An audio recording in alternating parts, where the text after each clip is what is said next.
is April 17th, 1996, the final 12th class of the Principles of the Infinite Way. Good evening, everybody.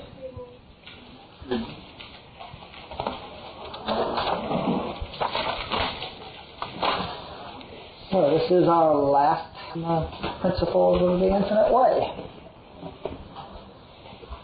What I've done is I've just put together a couple of pages or a page and a half or less of principles. I've been listening to tapes from various Joel's tapes and various Barbara tapes and various Margaret's tapes, and every so often somebody says, one of the principles of the infinite way is, and they come out with these very precise words. And of course, everybody's precise principles are different than everybody else's, but there really does seem to be a set of principles which evolve, which I have most of them down. And then I discovered that Joel did an hour-long tape on the principles of the infinite way that every student must know. And somebody transcribed that, and the transcriptions are over there, so you'll have those to take with you so that there's a final list of them. That turns out to be 22 pages on the principles of the infinite way, but there's like 25 principles there. I don't have 25, but many of those are repetitive or different wordings of each of them. So let's start into these, and let's discuss them or comment on them or give feedback or make this a communication here, because otherwise I'm going to read this thing in 5 minutes and we'll be done. Joel says that the real principles of the infinite way are two words, is and as. And that the whole thing is really there. And is means God is. And as is God is appearing as individual consciousness. And that these two are the principles from which the entire infinite way teaching flows. So let's start with is.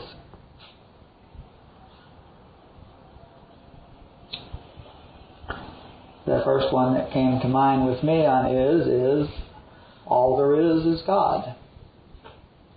God is, and that's all there is.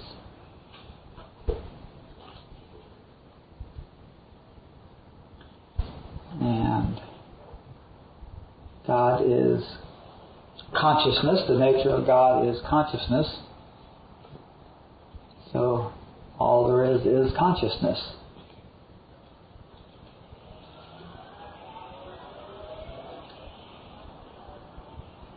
I wish I were a teacher so I could figure out how to turn this into a dialogue instead of a listing. Maybe I could just ask for hands. Who wants to talk about all there is God? Let's take turns and share about what that means. Or we could go around the room, principle by principle.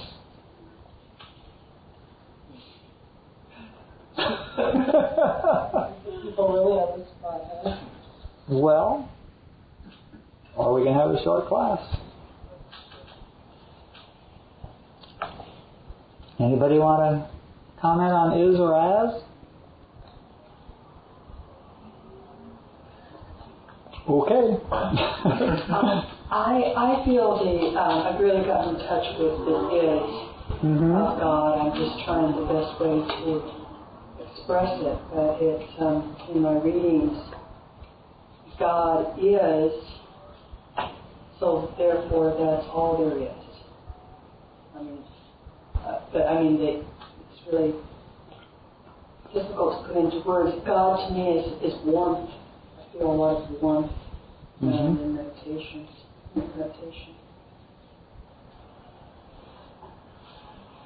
I feel emptiness.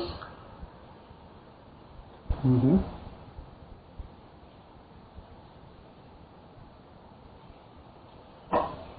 What else is God? What other words can we use to describe or characterize the indescribable, uncharacterizable? We had a list of them.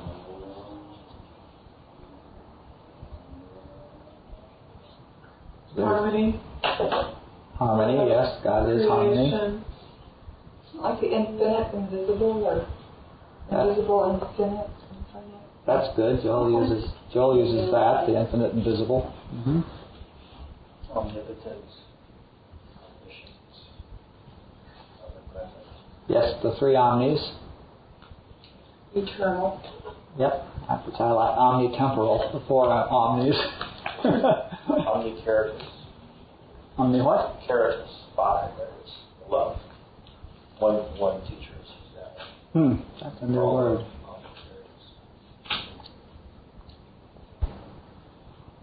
And the creative principle and the only creator. So that's what we're saying when we're saying that God is. And the creativeness that God is has expressed itself as individual consciousness, which is our consciousness. That's the first. Well, you can't really say the nature of man, but the nature of that which we truly are is individual, impersonal consciousness. Now, what does impersonal mean? How can the consciousness with God is expressing Himself as my consciousness, how is it that that is impersonal?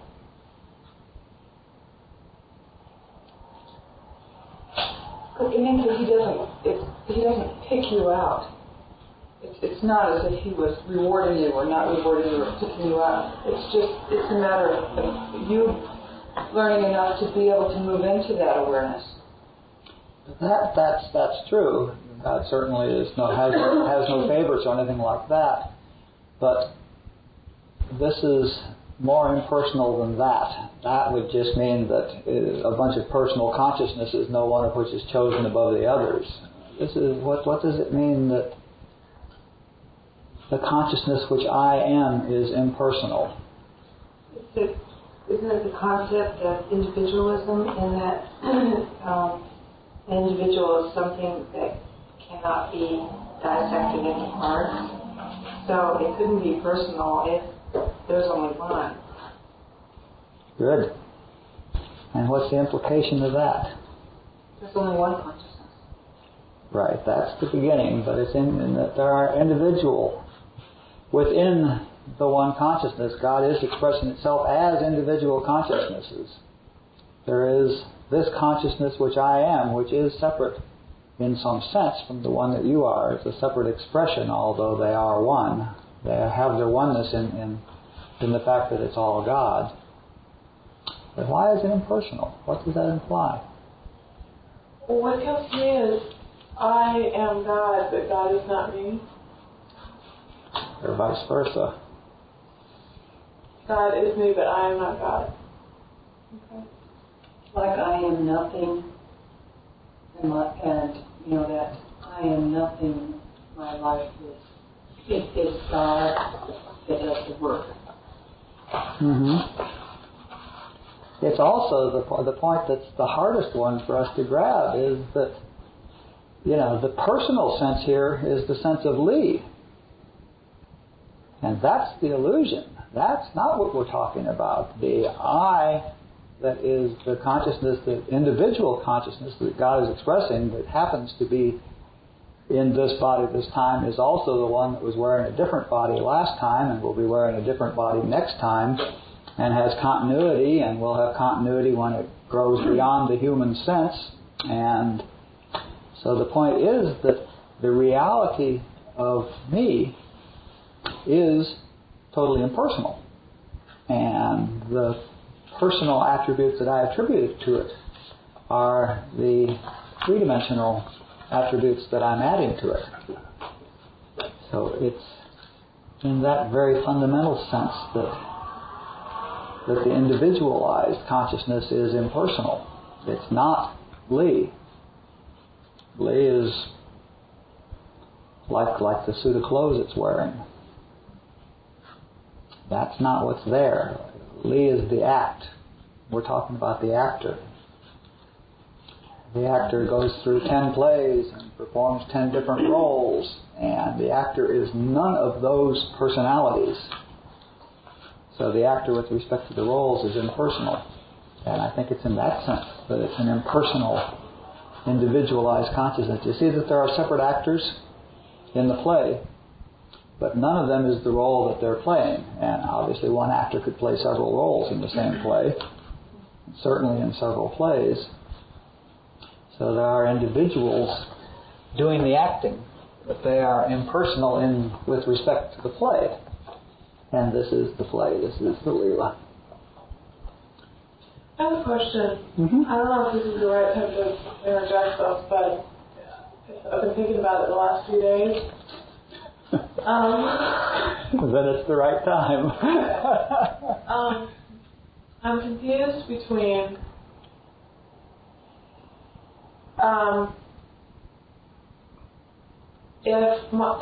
if my experience is an outpicturing of my state of awareness and of my consciousness, and I am somewhat responsible for what I put into my consciousness.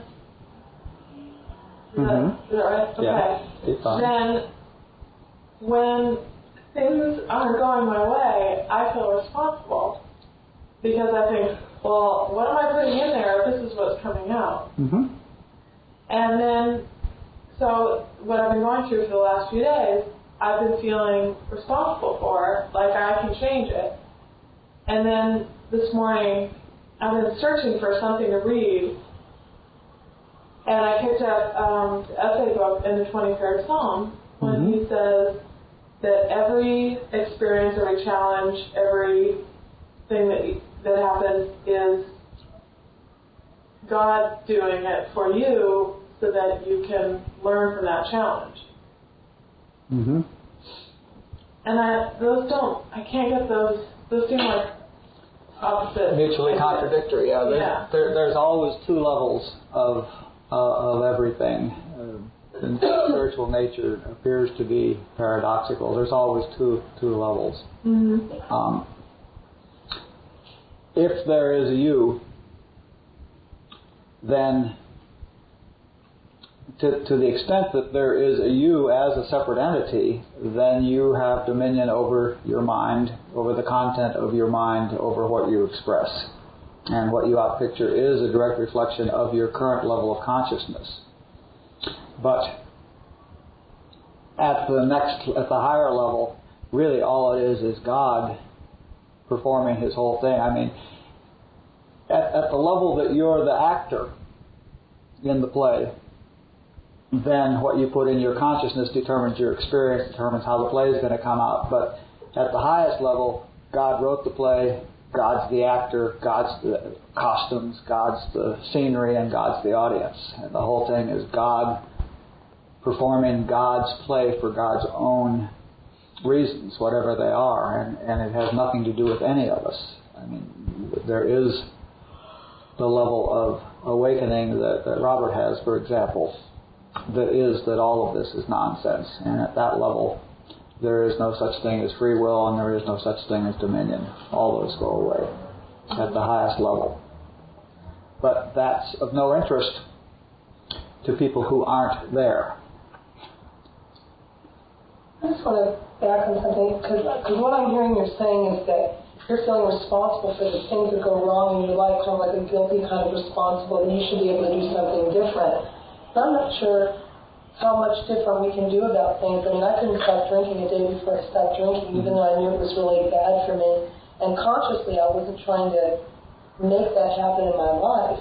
Right. I mean, consciously, I don't try to bring in things in my life that feel not in harmony with the universe or feel like discord. I don't do that consciously, although they happen. I was listening very carefully, and she did not lay any guilt on herself. Didn't you say you felt responsible for it? I do Responsible. feel responsible, and so I'm looking for some spiritual work to do. So you can do it different. So you can. There is responsibility in the sense that we have dominion over what we put in our minds. That's what I meant. In I that think you're sense, aware of that. Even when you're at a, but your dominion changes with your awareness. of course, until you're consciously on the path, you essentially have no dominion at all. Okay. So certain things, if you're not at a certain level, there's no way you can. That's right. Put certain things. That's right. At that point, you're really in the process of discovering what doesn't work the hard way. But don't you do that on your path as well? You know what I'm saying? Even where with a lot of studying, don't you still make those? I mean, there's.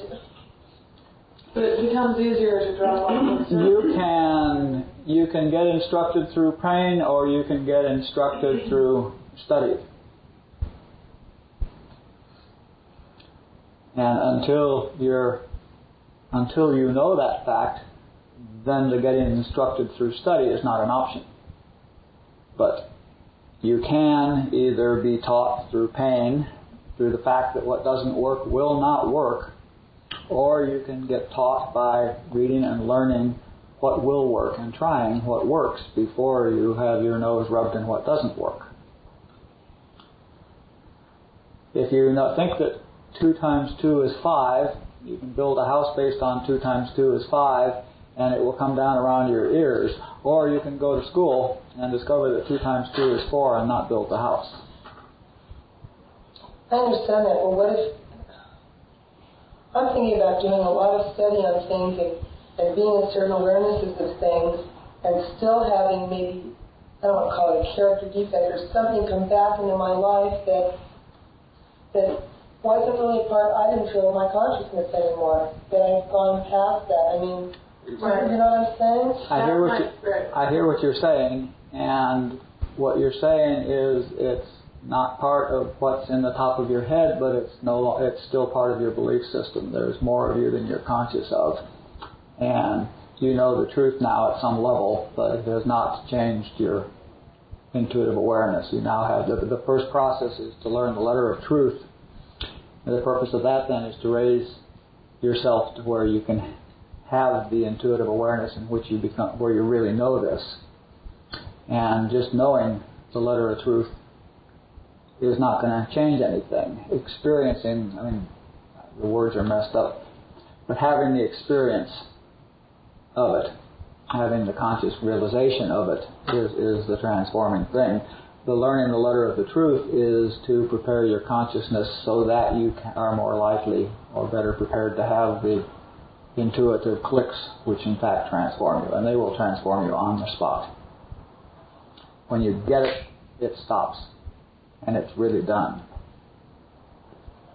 The only thing that may happen after that is there may be a little bit of inertia, there may be a little bit of winding down, but that's of no interest to you because you're so clear about the change. And the change really does happen totally and in the moment. Is it permanent? Is it permanent? Yes. Once you know something, you know it. But you're not talking about intellectually knowing something. No, I'm talking about knowing it. Intuitively. Mm-hmm. Right. I'm not talking about understanding it in the sense of it in your mind. I'm talking about knowing it at a deep level. So the struggle that goes on between, like sometimes when you feel really centered and you think you've got it and then you don't, that's operating on an intellectual basis. Because if you really had that spiritually, it would stay with you. If you think you've got it, you don't have it. You're thinking you have it. The difference is when you've got it, you don't think you've got it, you know it. You just know you. There's no question about it. If you have a dream at night in which there's all sorts of confusion going on, and you wake up the next morning, do you know that that was a dream, or do you think it was a dream? You know it was a dream. There's no question. At that level of knowing, do you know? Otherwise, it's still in your head. During meditation, sometimes I have felt I am and I have. Mm-hmm. And in that moment, I knew that was the truth. Mm-hmm. I felt oneness. So, what is that? That's a real nice high state of meditation. And you have come back from that now. No kidding.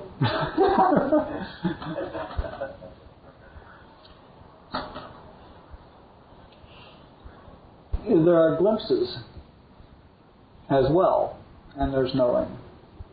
I mean, I know it would be all very nice to have neat little compartments, but there are glimpses of the truth, and I mean, like I had a realization back when I was 2.5 years sober, and it was very clear to me, and it was the realization that everybody was always doing the very best they could. And I knew at a very deep level that was true. But 2 hours later, I didn't know that was true. I remembered the experience, and the experience was so much clearer than what was going on in my head 2 hours later that I chose to believe it and trust it and act as if it was true. But it took a while for it to happen. I also had an experience with Rashneesh that's been unfolding for 15 years. And it's still unfolding. And the other thing is that you can know supply in one area and not have a clue about it in another area. Or like Robert. Robert had an experience when he was 14 and he dissolved into the universe. That was his last experience. He did not come back, so it can happen at that level. What I think would be really helpful right now, and I don't believe you were here when you were sharing, that when you get an experience that is negative or destructive, or a thought or whatever, you shared this out, I think, the last time we were together, and I experienced it today, was that you make that choice instantaneously. It's just like nipping it at the butt, Mm-hmm. And too much time goes by. You've lost it. Do you remember making that statement? Sure. I thought that might be helpful to share. And because it's like when you have these negativities and... Well, that's really a script thing. That's really not a principles thing. I mean, I could share what it is. When you're about to go into emotion, there's a glitch that happens, and you can train yourself to be aware of that. Well, for me, it feels like my stomach takes a little turn clockwise, and you can train yourself to be aware of it. And in that instant, you can make a choice about that. But that's a script class thing, I think. I guess what I keep coming back to is, if I have dominion over my mind, when my head runs for 3 days straight, I feel like it's my fault and that there's something that I should be doing differently. No, all right. The big eye that has dominion. Okay. I in parentheses acting. Okay. I have a Question that's bothered me, kind of knowing that God is impersonal and there is no God that gives or takes away. And the whole notion of lessons unfolding and being given lessons is very confusing to me.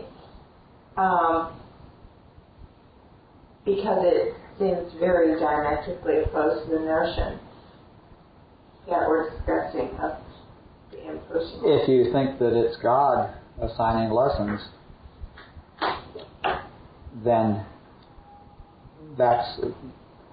I think of it in terms of something which is ignorant being educated. And what we're doing is, at the fall of man, whatever that was, we developed a sense of separateness. We forgot who we are, and we became ignorant and totally immersed in the 3D world. And what the process is a process of expanding our awareness, becoming conscious of our oneness, and realizing that there was in fact no fall of man to begin with.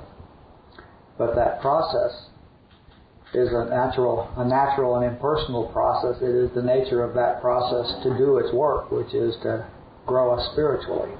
That's what happens. We grow spiritually. Barbara always used to talk about this with regards to an acorn and an oak tree. At the level of the acorn and the seed in the first sapling, it's not the oak tree, but from a perspective, it is the oak tree unfolding. It's already done. It's just the play's not run out. So the whole notion of being given lessons can be confusing and misnomer. Anything you say is like an anthropomorphization of it. It's not that God is giving us lessons. It's that it is the nature of the process for us to become more and more aware. And it appears to me that when we're not consciously on the path, that there is a point at which we become consciously on the path. And before that, then we become more aware unconsciously, and we do that by discovering what doesn't work the hard way. Lifetime after lifetime after lifetime. When we're finally consciously on the path, then we have a choice. And when we're consciously on the path, that means there is some level of I, some level of adult, fourth dimensional I in gear. And that is the one that can begin to assert dominion and can begin to choose to do some of the spiritual disciplines and do the homework and do the work that's necessary to grow.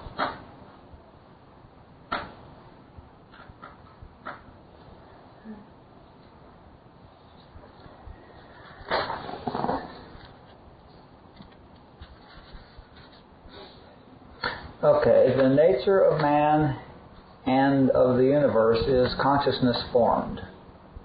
This is a spiritual universe.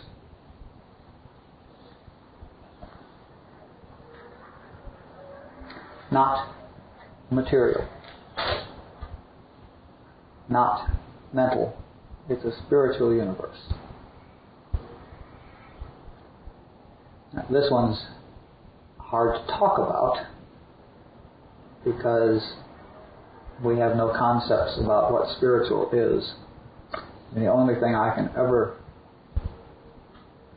wire to spiritual is consciousness itself.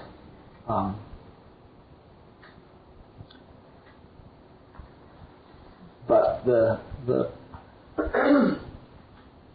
point of this is that the things we see, the apparently material things, or even the images in our mind that we form, that we have, are not the reality. The reality is before that, and what is formed is into the mind-intellect process.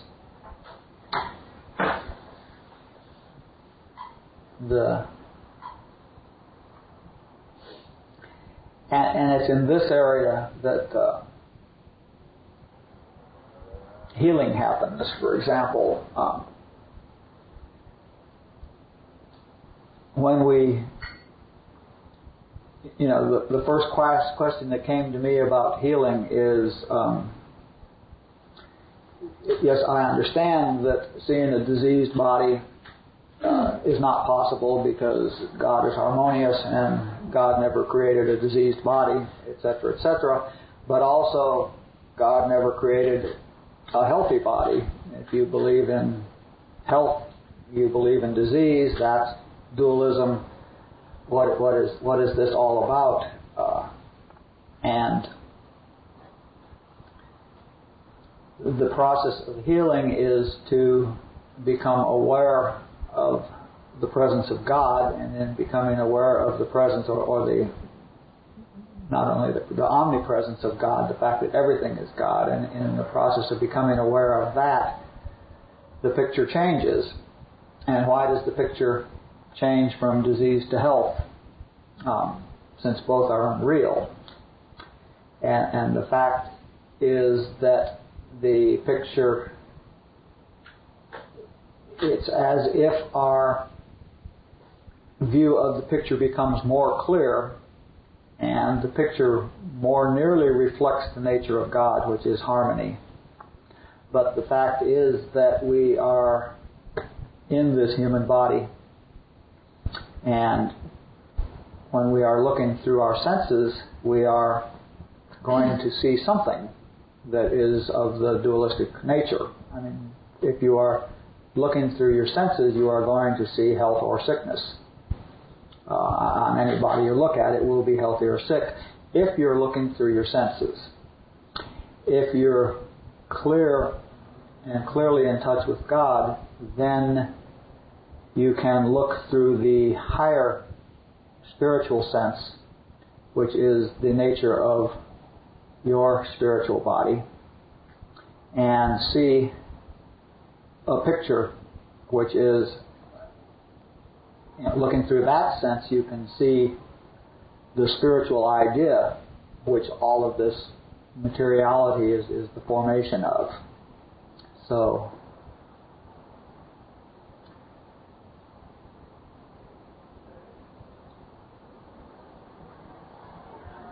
I guess the point is that a spiritual one who is the spiritual is aware of the fact that they are the spiritual being.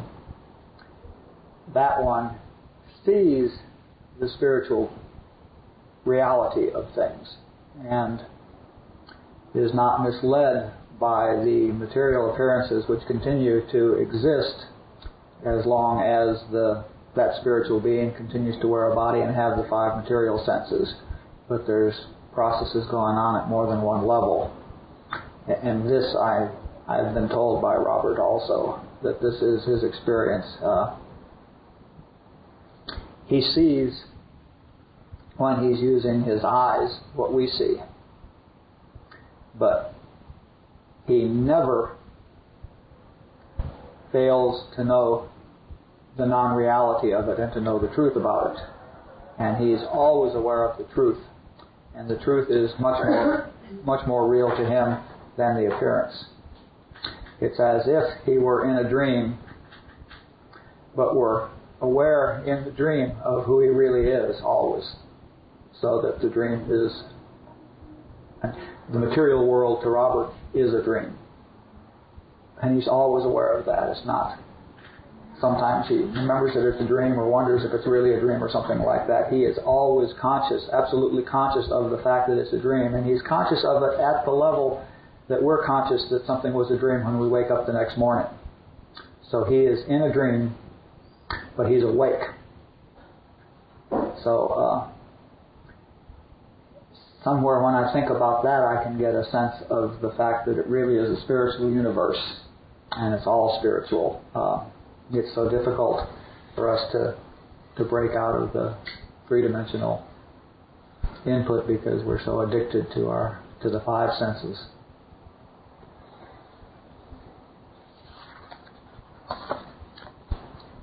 The nature of this world is hypnotism. Error is impersonal. Every appearance of error is the product of the acceptance of the belief in two powers by the mind. It must be removed in the mind. Hypnosis functions through suggestion. Now this is bringing in the existence of the universal human mind, which has no existence except that people accept to the extent that we believe in it. But all the belief in good and evil is something that is strictly in the human consciousness, and it is the belief in good and evil in our intellects which is the seat of our consciousness when we're in the 3D world, which is manifesting the appearance of good and evil. And it is hypnotic.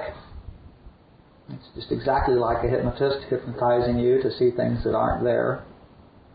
It's all not there. Both the good and the evil is not there. It's not like the hypnotist hypnotizes you to see a white poodle. And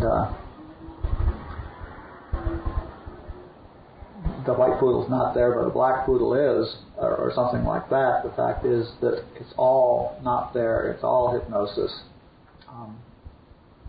It's all, we're all addicted to the belief that this has reality. We're all brought into these bodies, and all of human consciousness believes in the materiality. I mean, there's plenty of proofs that the world is not material at the level of physics.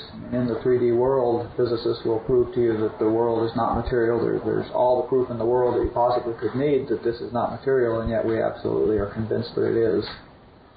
And this is just the universal belief in materiality.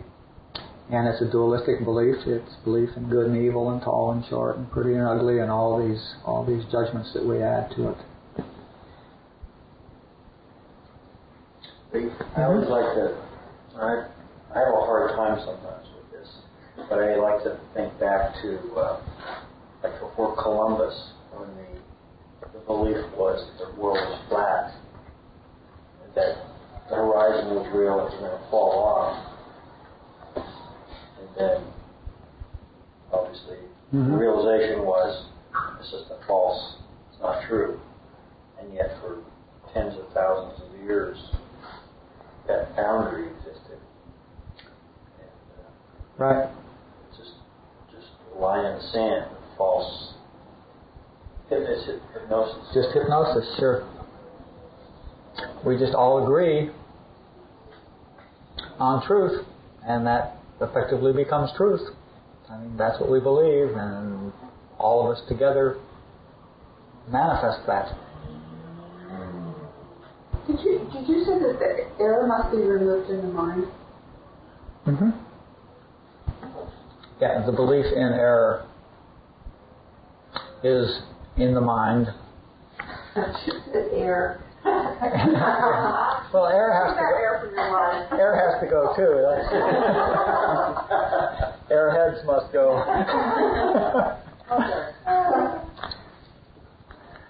The nature of man appears to be dual. And originally it doesn't appear to be dual, it appears to be material, and then as we become more sophisticated it appears to be dual. We begin to think that we're both a 3D and a 4D appearance. The fact is that the nature of man is not dual. The 3D is all non-existent. The nature of man is impersonal, individualized God consciousness. There is no God in the human world. The human world is man-created, and God is unaware of it. God functions only where God is realized.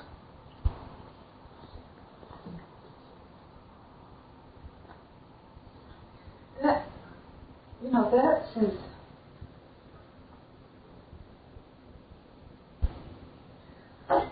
I have trouble with this. I read this once before. It's like, if God is everything, then how could He not be anywhere? God is everywhere. Well, then how could He not be, because the human world doesn't exist? Bingo. Oh. Okay. Okay. But our experiences in this world are the learning things that we go through. Mm-hmm. I know that it's based on, like, discomfort is based on appearances and a false belief in the appearances, but how does God play in that? As you become more aware of God, you are introducing God into your experience. God functions where God is realized. It's God realization. It's not bringing God into the 3D world. It is bringing God realization into you, and the appearance of the 3D world changes, but that's incidental because that doesn't exist. Robert tells a lovely story of a guy, a man who lost 3 sons. They were killed, and he was at the funeral, and he was not crying. And somebody asked him why he was not crying, and he said, "Well, last night I had a dream that I was a sultan in Iran or somewhere, and I lived with this beautiful queen, and I had 5 daughters, and I lived with them very happily for 30 years, and then a storm came up, and the daughters and the queen was destroyed. And I woke up, and now I see my sons have been killed, and I don't know whether to weep for the daughters or the sons." Okay? Now, are you saying that God was in the son's world but not in the daughter's world? Robert was saying, no, nobody was killed.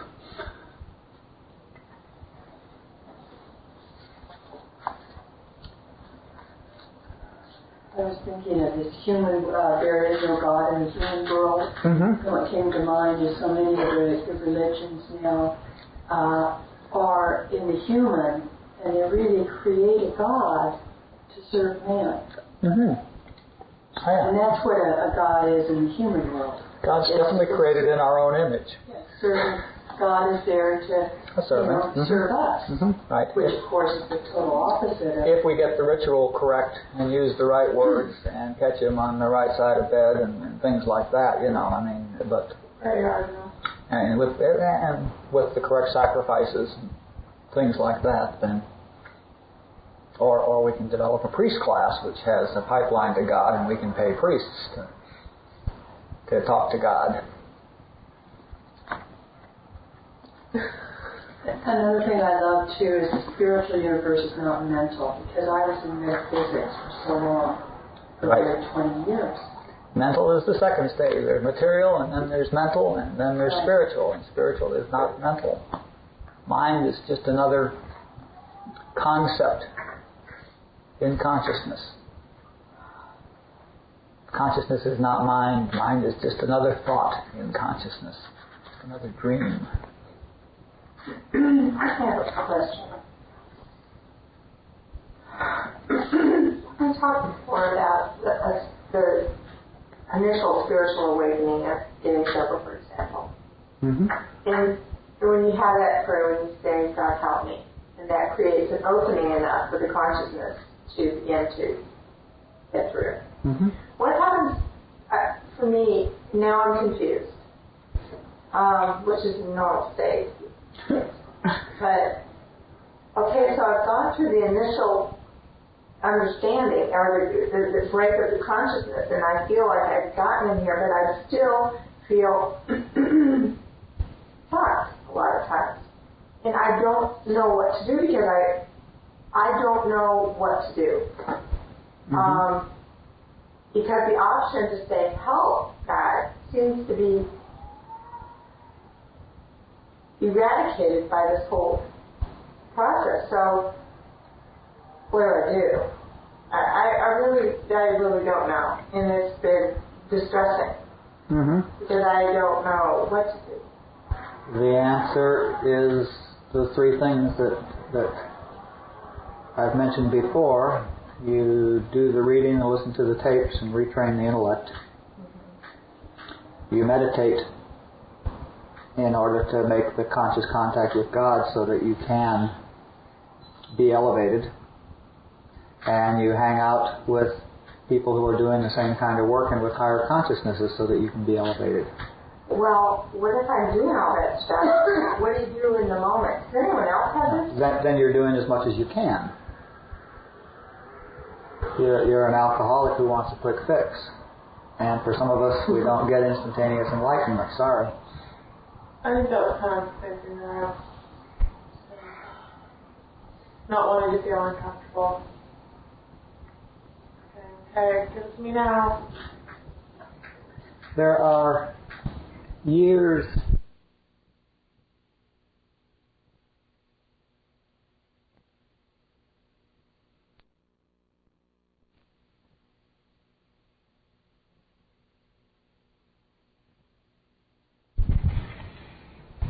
a sudden instantaneous awareness that removes all of that. What happens for most people is what I call clicks, little clicks. And suddenly something settles in at a different level. And you understand it. And sometimes you have 2 or 3 clicks in a row, and then there can be varying periods in which there don't seem to be clicks. And then you get another click. And with each of these clicks, your consciousness has changed, and it has changed permanently, and your external experience will change. The appearance does improve as the consciousness is elevated.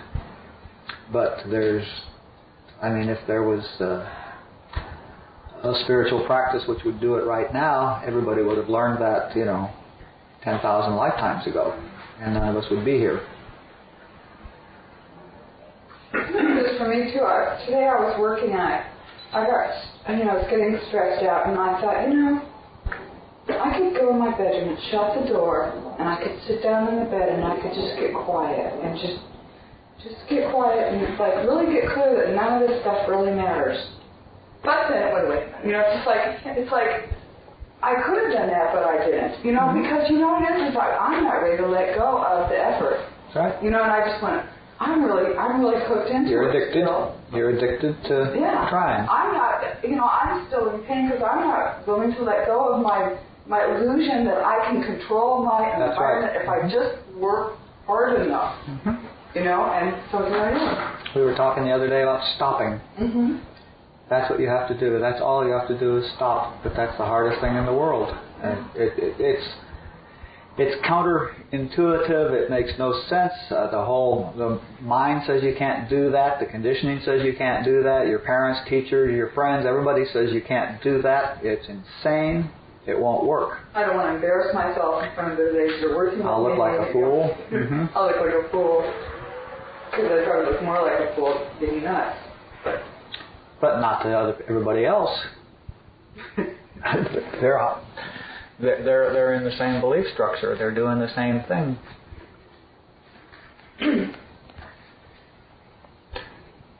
All right, the next set. The visible comes from the invisible. Matter is mind. Nothing can happen to me that is not an outpicturing of my consciousness. Consciousness creates, mind forms, intellect interprets. That's a killer little sequence there. Do we get that matter is mind?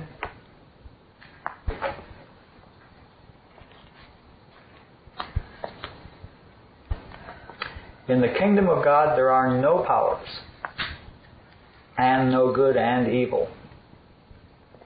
It is the state of divine being, infinite, eternal, divine isness. I guess we could have put that up with is. But you see that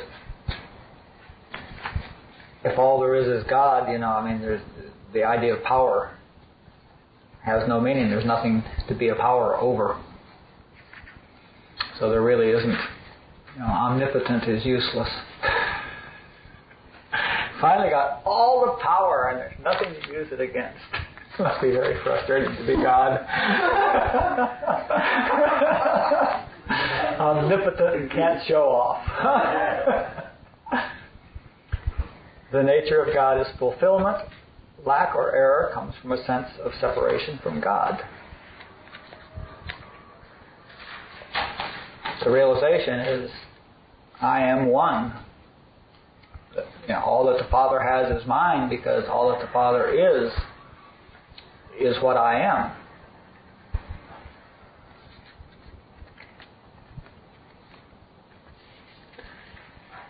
God being infinite, it is never used.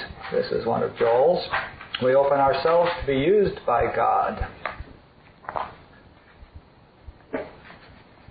So we don't use God. We let ourselves be used by God. And again, that's not a God pushing pawns type thing. That is becoming one with God and letting our individual impersonal nature expand to do whatever function it was created to do.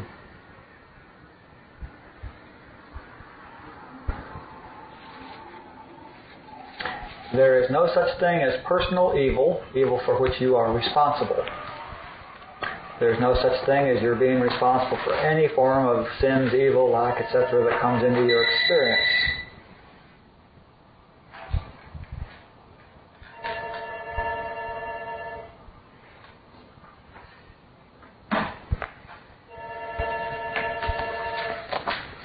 Okay, there's no personal evil. The point here is that all lack, all sin, all character defects, all of these things are not because of who you are. It is because of ignorance and the acceptance of the dualistic beliefs of world mind. So all the character defects are just an acceptance of the belief in those character defects. The character defects are no different than disease or sickness. Lack is no different than disease or sickness. They're all the same, is what that's saying. There's no working on character defects. Right? There's nothing in you that needs to be changed to get rid of character defects. Practicing the presence. Becoming aware of who you are. Now, there is no evil, no carnal mind, no mortal mind, no devil as an entity. All there is a belief in, a universal belief in two powers. The devil has the power that we agree upon. It's just a belief. And I was talking to somebody the other day. There's a wonderful image in India. It's called Indra's Web. And if you can imagine 1,000 diamonds, each of which has 999 facets in it. And every diamond is reflected in one facet of each diamond, so that this diamond has one facet reflecting that diamond, and one reflecting that diamond, and one reflecting that diamond, and every diamond has one other diamond reflected in every one of its facets. Okay, so you've got this wonderful web in which everything is totally interrelated. Okay. Now, imagine, since whenever you look at a diamond, all you're seeing, you walk around any given diamond and all you see are the 999 other diamonds because they're all reflected in the facets, right? You can't see the diamond itself. Suppose the diamonds aren't really there. Just the reflections, okay? It's in that sense that I think of all of our beliefs creating the belief which is sustaining it somehow. The world mind has no existence, there's no reality, there's no place anywhere which is the storehouse. It is all of the individual beliefs in these together that make up this entity. And if we all stop believing, then there would be none.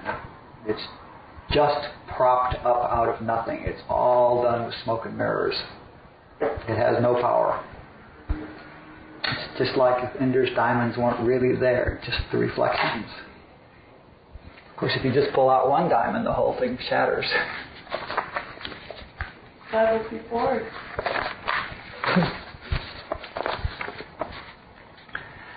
Okay. The principle of supply is conscious realization of oneness with God. The principle of healing is conscious realization of oneness with God. Yeah, I know. Sorry. Boring. Boring. I have a question about this. Yes. It's always confused me, and I don't mean to be argumentative, but I've always wondered about Robert. I always get confused because I think that somebody that has that level of consciousness, their body would be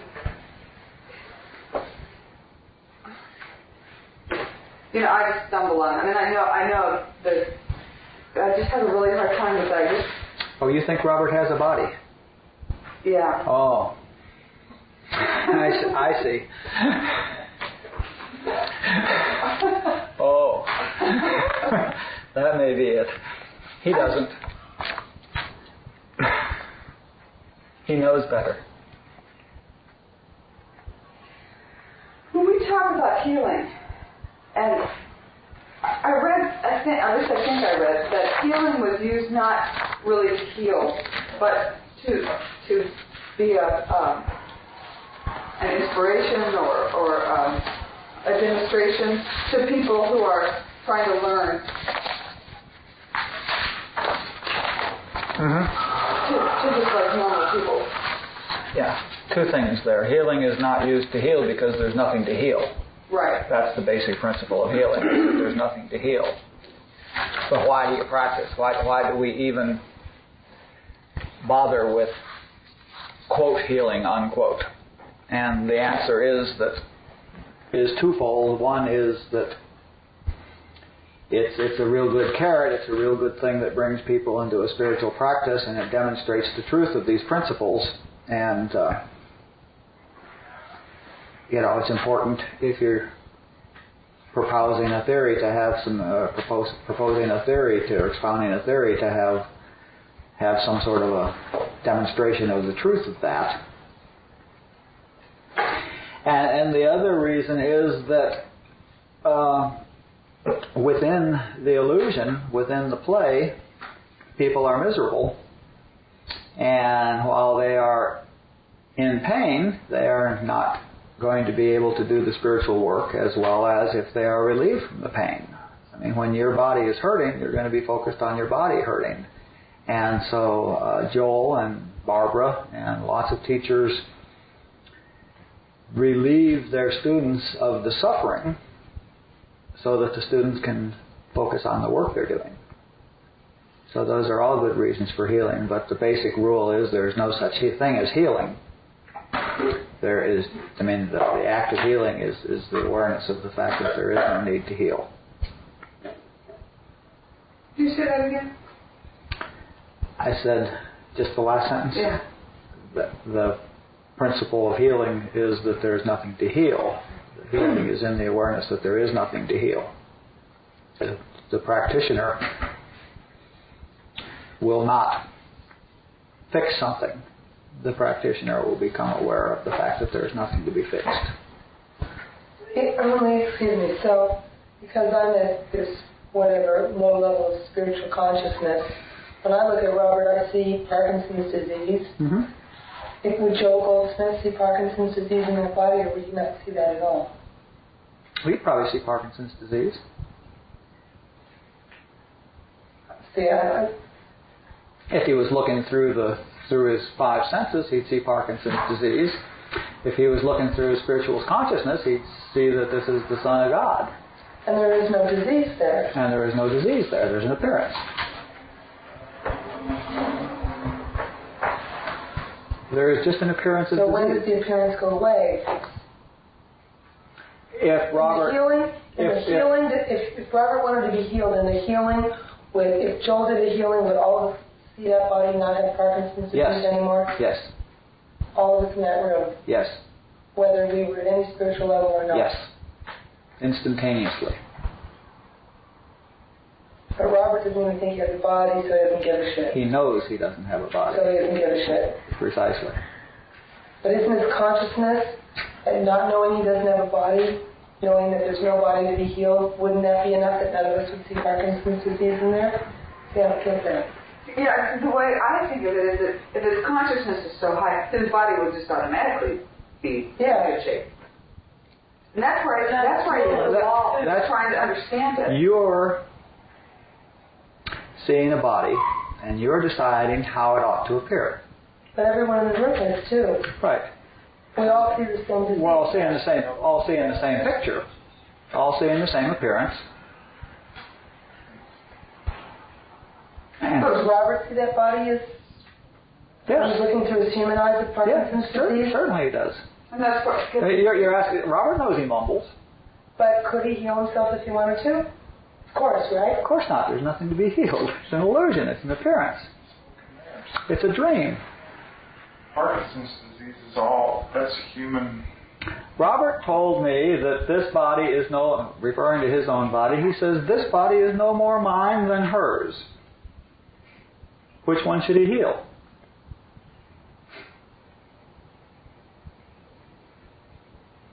So, never mind. I'm just confused about if Joel was in that room or anybody of a very high... Joel would heal it if Robert wanted to be healed. But if not, he would just... He wouldn't bother to.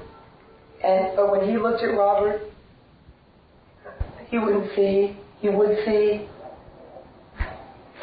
If he looked with his material senses, he would see the same thing that we all see. We're all going to see the same thing. Okay. It's not that it looks different to some than others. There is an appearance there that we all more or less agree upon, although we have a slight reinterpretation of that appearance based on our own intellect. But either we're all going to see Parkinson's or none of us are going to see Parkinson's. And it would depend on Joel's consciousness and Robert's consciousness and what was supposed to happen. But, Joel had like 80 or 85% healings. Not 100%. The patient matters. Joel would never dream of healing someone who didn't want to be healed. Well, he couldn't, could he? I don't know. It has to be part of your consciousness to... When we talk about healing, you need to... He could elevate people, probably, who didn't ask for it. But he's not going to elevate Robert's consciousness. I mean, the whole question is... We're talking to Robert about the dream he had last night about having Parkinson's disease. I was just trying to figure out the difference. If when you hit different stages of your spiritual consciousness, if the appearance of things starts becoming different. Joel was capable of changing physical appearances. I mean, everybody would agree on all those healings. Okay. That 85 to 100%, the 85% healings, everybody would have agreed upon. Doctors, rerunning tests would agree upon. Herb Fitch treated people who had AIDS, and they were no longer HIV positive. I was just wondering if they saw things differently. That's what I'm saying. If we're all talking about these things, and it's easy to put them into words, but when it's really part of your consciousness, does it really appear differently? No. Joel would have an internal awareness. Yeah, for him, he often heard the word, "This is my son in whom I'm well pleased," because that's a particular biblical quotation he's familiar with. He would have that. He would hear that voice and look again and see health. Or like that story I told you last week about this friend of Meg's who was sitting there laughing at the fact that God was disguised as this apparently wretched-looking individual, and she was sitting there, doing everything she could not to crack up laughing because she was so clear that it was God in a disguise, and in that consciousness, the patient started to laugh and said, "I think I'll get up." So when you start getting to a place, it's not that you're looking at something and seeing it well. It's just you don't recognize that it's even being there at all. You understand what I'm saying? Yes, I do, and it's a matter of looking with your spiritual sense and knowing the truth, and looking with your material senses and recognizing it's an appearance and has no reality. The only place I can go to with this when I get caught in that thing is that I'm trying to understand something with my intellect that's not understandable with my intellect.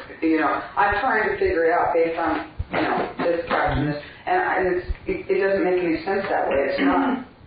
There's no resolution for me in turning it and trying to figure it out, and it's just because it's not understandable with my brain. It's just because it doesn't make sense. I try to give up because it's just pointless for me. I run in circles like a mouse on a cage, trying to find a break in it. It's just it's so far beyond my comprehension of what could possibly be that I just go. And yet, if you do the reading and do the meditation and such like, it will become clear to you. Mm-hmm.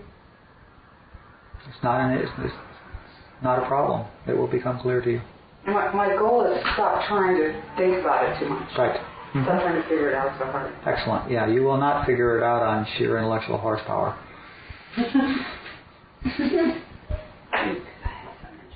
Let's get quiet for a few minutes.